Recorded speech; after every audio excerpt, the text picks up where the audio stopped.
کیا کوئی انسان اس دنیا سے کوچ کر کے آیا ہاں جی، ڈیتھ ہو گئی ہے، ہم اس کے لیے پھر بھی حسد رکھ رہے ہیں، ہم اس کے لیے پھر بھی نفرت رکھ رہے ہیں، ہم اس کے لیے بہت زیادہ جلن رکھتے ہیں، تو کیا قبر میں بھی اس کو کوئی تکلیف ہوگی اس نہیں حسد قبر سے؟ میں نہیں. یہ حسد کو بڑے مقام پہ پہنچانے کے لیے، بڑی جگہ پہ پہنچانے کے لیے اس کی حسد کی شیاطنیں چل رہی.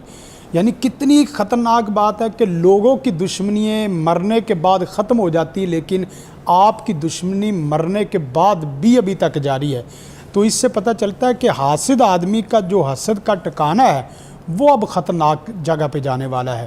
یعنی وہ تو مر گیا ہے اور وہ مر گیا، لیکن اب اس کی بدی اور برائی نہیں مرے گی. تو حاسد آدمی کا نا مثلا فرض کریں ایک آدمی کا حسد ہے چھوٹے چھوٹے گناہوں والا، ایک آدمی کا حسد ہے شرک والا، ایک آدمی کا حسد ہے کفر والا، اور ایک حاسدین کا امام بن چکا ہے.